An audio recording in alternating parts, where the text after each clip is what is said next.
Hey everyone, welcome back to JP's Budget Collecting and our weekly look back at the hot comics from 6 months ago. This week we're looking back at the hot comics from April 19th, 2024, and I'm recording this a couple days early. We're recording this on October 16th, 2024. I always give you those dates so you know when this information was collected, when it was most relevant, because the market is always moving and changing. As always, also, we're looking back at the CBSI Hot Top 10 and the Comic Tom Key Collector Hottest Trending Comics of the Week.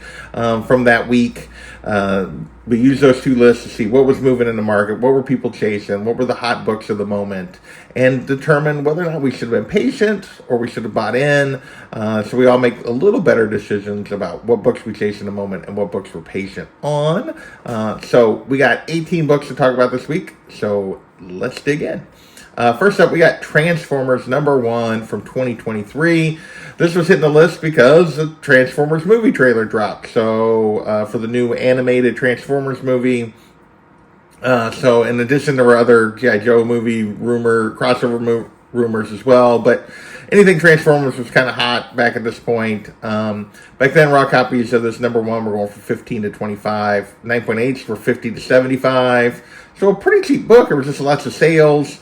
Now it's a $10 to $20 book, so a slight step back on the raw side, 65 to 80 on the 9.8 side, so a slight step forward. So we'll just call this a steady I'll be back, since most of the sales are on the raw side, but it's basically in the same range for both 9.8s and for raw copies as it was back then. All right, next we have Marvel Team Up #14. This is where Invincible meets Spider-Man, and this was hitting the list because they did this episode in the Invincible Season 2. They had an Agent Spider stand in because they couldn't actually use Spider-Man, but they did the same kind of story, so people were chasing this book. Back then, raw copies of this book were going for $170 to $275. 9.6s were going for $750 to $920. 9.6s back then. Now, raw copies are going for $90 to $180, so definitely a step back on the raw side, but 9.6s, most recent 9.6s, and multiple of them went for $200. The most recent 9.8 went for $600. Yeah, that's a dumpster fire on if you bought in on a 9.6 or a 9.8 back then. Those books have come crashing back down. Still a very valuable book, still a fun book if you're an Invincible fan. But yeah, nowhere near what it was going for back when this episode came out back in the spring. Next, we have Teenage Mutant Ninja Turtles, The Last Ronin #1. And basically, we got confirmation, I think, back then that they were working on a live-action R-rated movie. Or maybe it was just that they were working on it. No idea. Who knows when this will actually come out. But back then, raw copies were going for $60 to $100 plus. 9.8s were $240 to $325. A 10.0 went for $3,000. Because you do have some 10.0s in this book because it is that prestige format. Now it's a $50 to $170 book raw. 9.8s, $2 to $275. So slight step back there.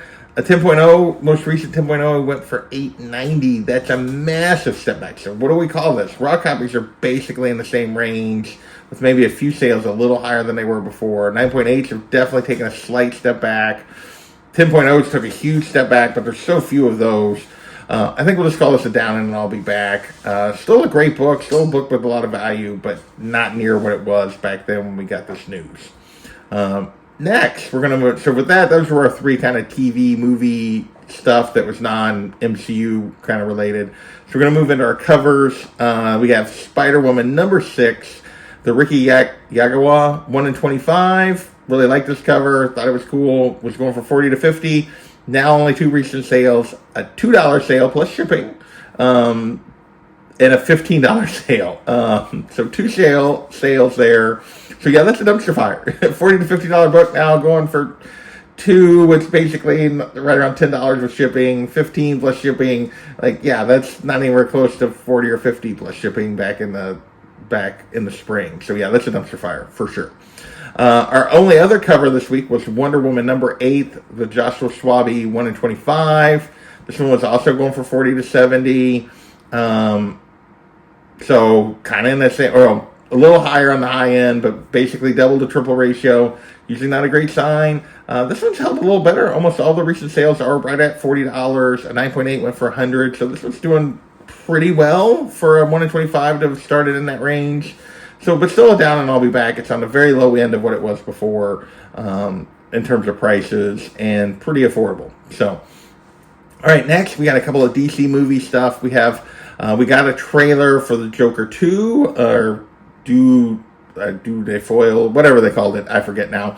Anyway, that movie is out now. Hasn't got the best reviews, but the Joker #1, his first solo title, was hitting the list back in the spring when the trailer came out. Average 160 back then, 9.8, 1150. Now it's a $40 to $200 book. 9.8, 1,300, and 1,600 on the most recent sales. So we're going to call this up and worth it. But the movie literally just came out. It hasn't done well. 6 months from now, I would guess you're going to do better than this. But for now, it isn't up and worth it from when the trailer came out. All right, next, at least particularly on that high-grade slab copy. Next, we have Batman the Killing Joke. #1, the first print. Obviously, the Joker origin. I've discussed many times my feelings about the story, but so we'll leave that out here. But raw copies, 100 back then, 9.82 to 250. Now it's a $30 to $110 book raw, 9.8, 190 to 220. So down and I'll be back, kind of back down to closer to where this book kind of sets. So it didn't have a huge jump back in the spring, and it just took that step back to where it kind of normally is. Next, we're going to move into some MCU stuff. We have Amazing Spider-Man #194, first appearance of Black Cat. And this was all based on rumors of Sydney Sweeney joining the MCU with no real news about who, but people just kind of jumped to Black Cat. Even though she'd already been in the Spider-Woman movie or Madam Web movie, excuse me, and then the fact that technically Sony has the rights to Black Cat, and Sony was the ones that already messed this up. But anyway, people jumped to Black Cat, so Black Cat, his first appearance was hitting the list, averaging $350 back then, 9.8, $2,000. Now it's a $70 to a $450 book raw, 9.8, most recent a $1,900 sale and a $2,300 sale. So we're just going to call it steady and worth it. It's right in that same range, maybe a little higher, maybe a little lower, but it's pretty much right here where this book has been for a little while now. So we'll see if it starts trending back up or if it settles just a little bit more, but for right now, it's been very steady.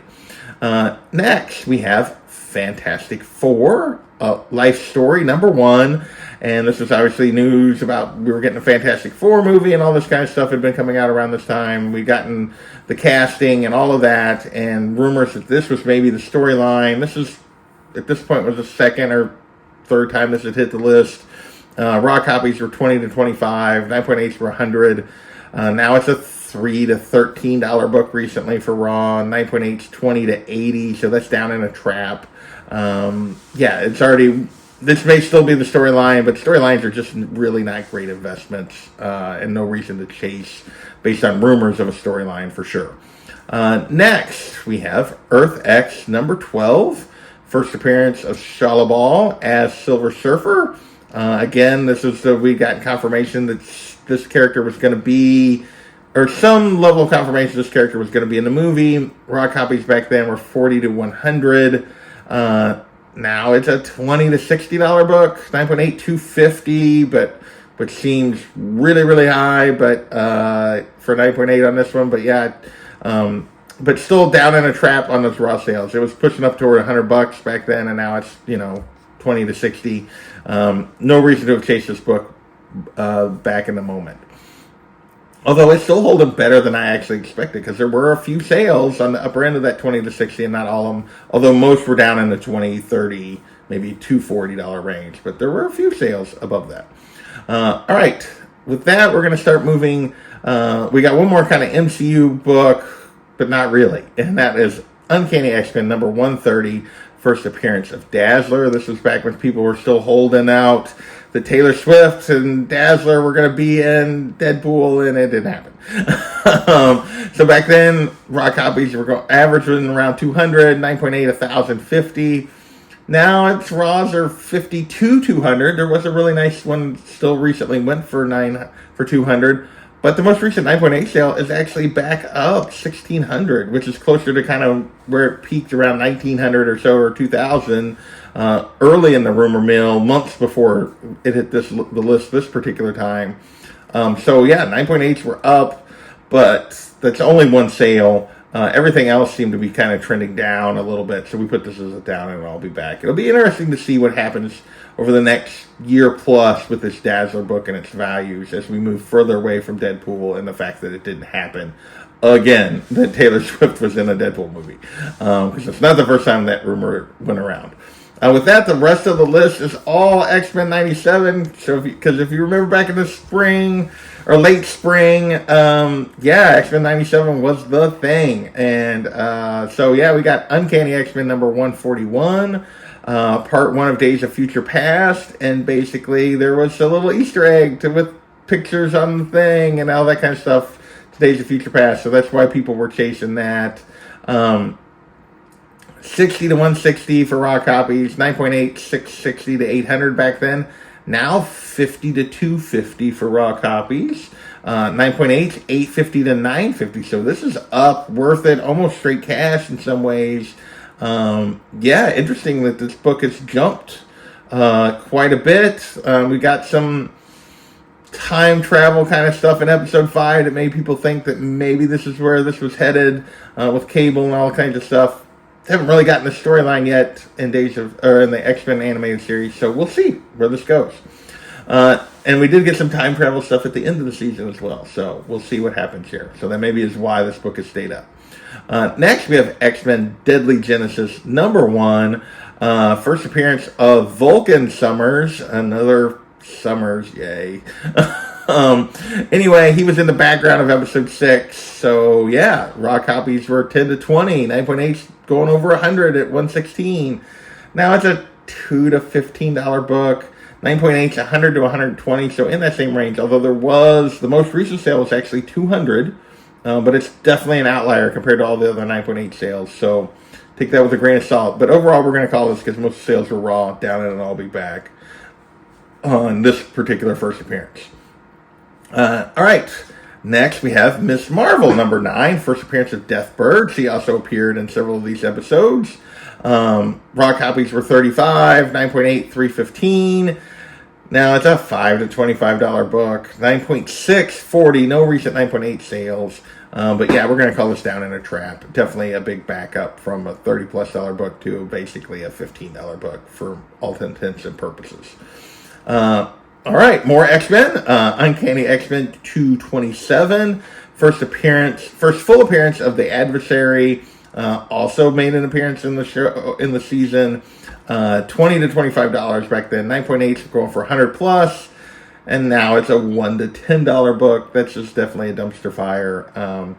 A one-off villain from basically half an episode. That it just didn't stick, and this book came crashing down. All right, next we have X-Men number 94, the start of the Claremont run. So this was a book that used to be the book, and then everyone kind of shifted over to Giant Size X-Men. This book kind of had fallen down in terms of value a little bit. It has been definitely bouncing back recently and starting to get back to some of the values that it used to be, and like even higher in some cases. Raw copies 200 to 850. A 9.8 went for $37,200.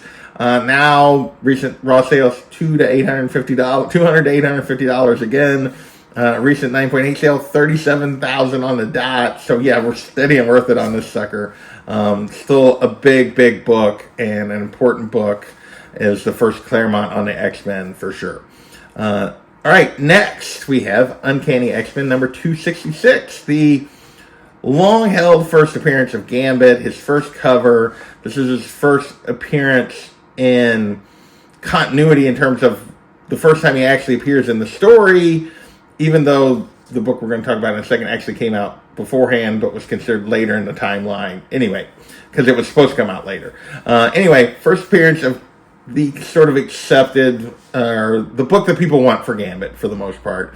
$150 to $200, 9.8, 7 to 750. If you don't know why this book was hot during X-Men 97, I'm not going to spoil anything, but yeah, he played an important, had some memorable moments in the season of X-Men 97, let's put it that way. Now it's a $40 to $175 book raw, so definitely a little bit of a step back there. $5 to $550, a big step back on the 9.8 side. So yeah, we're going to call this a trap over this 6-month period. Gambit was super hot back in the summer, or back in the spring. Now he's back kind of where he normally sets a little bit. So, and then our last book is Uncanny XMen Annual number 14, the first appearance of Gambit, in terms of it came out first, even though it was supposed to technically be the second appearance of Gambit. 40 to 60, 9.8, 175 to 250 back then. Now 10 to 50, but still 175 to 250. So we're just going to call it steady. We'll put the I'll be back on this steady as opposed to worth it, just because there are some raw sales you can do a little cheaper than you could back then. So that is this week's list. Those are the 18 books. Apologize for missing that last week. Life just got in the way. But we're back this week. I want to thank you guys for watching, and we will catch you next time. Later.